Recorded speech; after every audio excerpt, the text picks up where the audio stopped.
মানুষের জীবনে প্রতিকূলতা আসা নতুন কিছু নয়, কিন্তু সেই প্রতিকূলতাকে জয় করে ইতিহাসে নিজের নাম লেখা এটা কেবল অসাধারণদের পক্ষেই সম্ভব।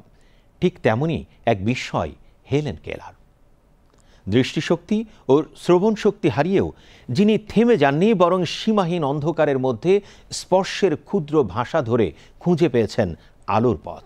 তাঁর জীবন যেন এক প্রমাণ, মানব ইচ্ছাশক্তি ও অনমনীয় সংকল্পের কাছে কোনো অসম্ভবই সত্যিকারের অসম্ভব নয়। চলুন পরিচিত হই এই অসামান্য নারীর জীবনগাথার সঙ্গে।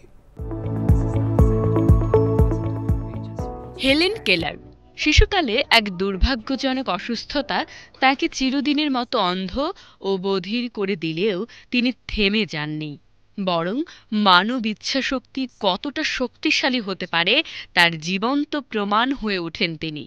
যুক্তরাষ্ট্রের আলাবামার এক ছোট শহর থেকে উঠে এসে তিনি হয়েছেন লেখক, বক্তা, সমাজকর্মী ও মানবাধিকার আন্দোলনের অন্যতম অনুপ্রেরণাদায়ী মুখ।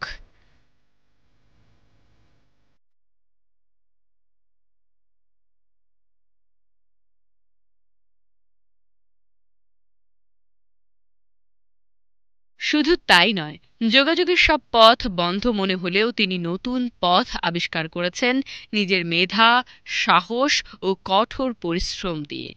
1880 সালে জন্ম নেয়া হেলেন কেলার ছোটবেলাতেই যে দুনিয়াকে অন্ধকার ও নীরব মনে করতেন, সেই দুনিয়ার দরজা খুলে দেন তার শিক্ষিকা অ্যান সুলিভান।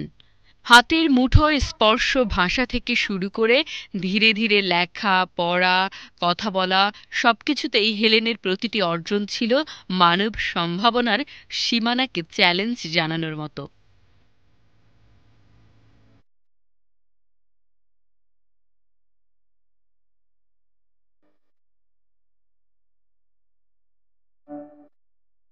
হেলেন কেলার ছিলেন র্যাডক্লিফ কলেজ থেকে স্নাতক ডিগ্রি অর্জনকারী প্রথম অন্ধ বধির ব্যক্তি, যা তার যুগে ছিল অবিশ্বাস্য এক অর্জন।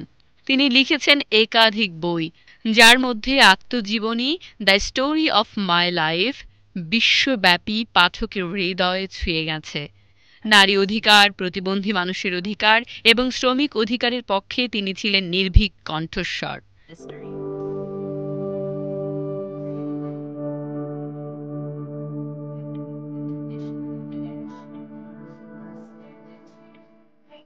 হেলেন কেলারের জীবন আমাদের মনে করিয়ে দেয়, শারীরিক সীমাবদ্ধতা ইচ্ছাশক্তির কাছে কখনোই বড় হয়ে দাঁড়ায় না।